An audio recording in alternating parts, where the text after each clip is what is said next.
Hi, I'm Taylor Kiesig, and I'm a partner at Eversheds Sutherland. Hello, I'm Brian Shostak, and I'm an associate at Eversheds Sutherland.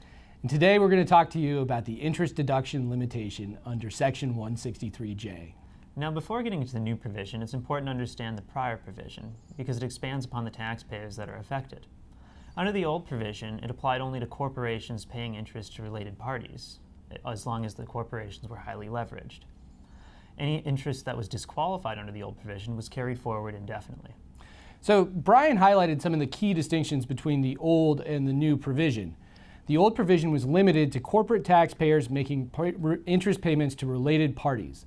The new provision isn't subject to those limitations. It applies to taxpayers generally, and it applies to taxpayers making payments to both related and unrelated parties. So that's a significant expansion of the taxpayers that are subject to the scope of this limitation. And the way that the provision works now, it limits a taxpayer's deduction for business interest expense to 30% of their adjusted taxable income. And Brian's going to tell us what that means. Oh, thanks, Taylor.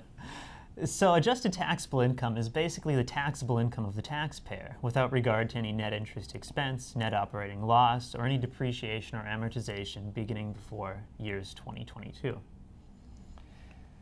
And 163J, we talked about, applies to taxpayers generally and not just corporations.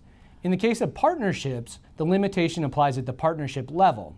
And that means that a partner in a partnership isn't going to be able to deduct interest expense if the partnership doesn't have sufficient adjusted taxable income. And the amount that's disallowed will be carried forward at the partnership level, and the partner will be able to take it in a subsequent year when there is sufficient taxable income. And as Brian mentioned, any amount disallowed as a deduction gets carried forward indefinitely and can be used in a subsequent year when the taxpayer has sufficient capacity. There are also certain exceptions to this provision. There's a small business exception for businesses making less than a certain amount of income. There's an exception for publicly regulated utilities, and an exception for electing real property or farming businesses. Floor plan financing interest is also effectively exempted under this provision. And just to reiterate, the new limitation is broadly applicable to taxpayers. It's no longer limited to corporations or related party interest.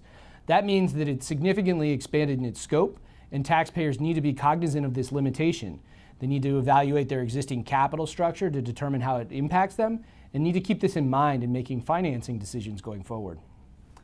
Thank you for watching our video. For more information on the interest deductibility limitation, please see our website at eversheds-sutherland.com.